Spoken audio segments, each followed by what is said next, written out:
ભાવનગરમાં પ્રદેશ ભાજપ પ્રમુખ જીતુભાઈ વાઘાણીએ પ્રેસ કોન્ફરન્સમાં મગફળી કૌભાંડ વિશે પેટ છૂટી વાત કરી। સરકાર કોઈને છાવરવા માંગતી નથી।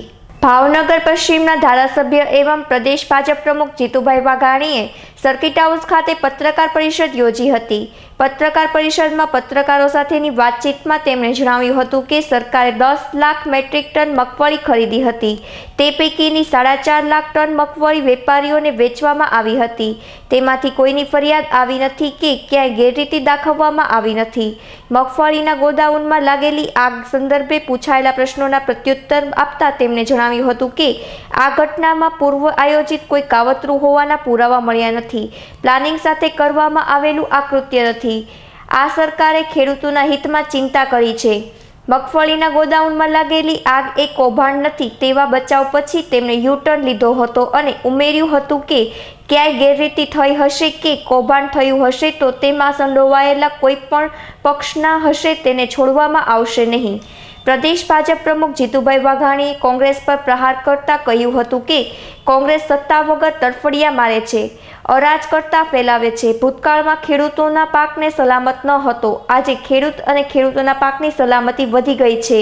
કોંગ્રેસની વાતમાં ખેડૂત કે જનતા ક્યારેય આવવાની નથી। સુવો મોટો રાજ્યની સરકારે જે પ્રકારે નિર્ણય કર્યો છે, હું વિજયભાઈને અભિનંદન આપવા માંગુ છું કે કલેક્ટર અને એસપી સ્વયં જ્યાં ફરિયાદ હતી ત્યાં જોવાઈ ગયા છે। ભવિષ્યમાં પણ મગફળી વેચાય અને જ્યાં આવું કોઈ એમાં માટી કે ઢેફા નાખ્યા હોય એની સામે સખ્તમાં સખ્ત ભારતીય જનતા પાર્ટીની સરકાર એ કાર્યવાહી કરવાની છે।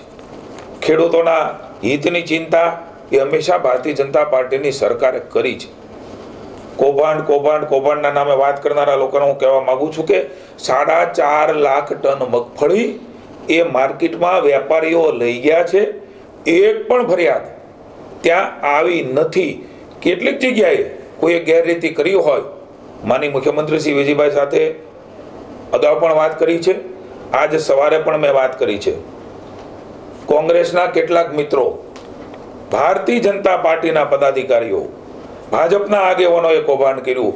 મારે એમને કહેવું છે, જેમણે પણ એ ભાજપનો પદાધિકારી હોય, કોંગ્રેસનો પદાધિકારી હોય કે અન્ય કોઈ વ્યક્તિ સમૂહ હોય, મેં મુખ્યમંત્રીશ્રીને કહ્યું છે કોઈને પણ છોડવામાં નહીં આવે।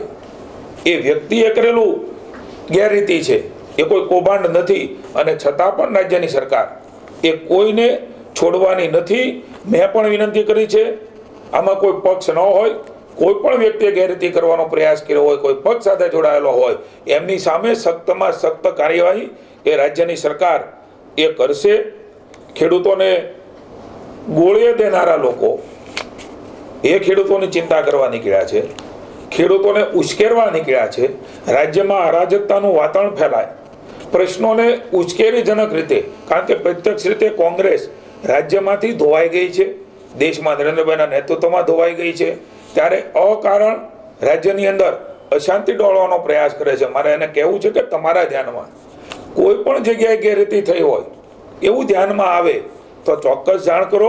રાજ્યની સરકાર એ પગલાં લે છે, પણ અકારણ ઉપવાસો કરવાનું, અકારણ આંદોલનો કરવાનું, અકારણ બેસીને ઉશ્કેરવાનું, હાલાકી રાજ્યનો ખેડૂત એ ક્યારેય કોંગ્રેસની વાતમાં આવ્યો નથી, ઉશ્કેરાણો નથી, પણ સત્તા વગર તરફડિયા મારતી આ કોંગ્રેસ એ હવામાં હવાતિયા મારે છે।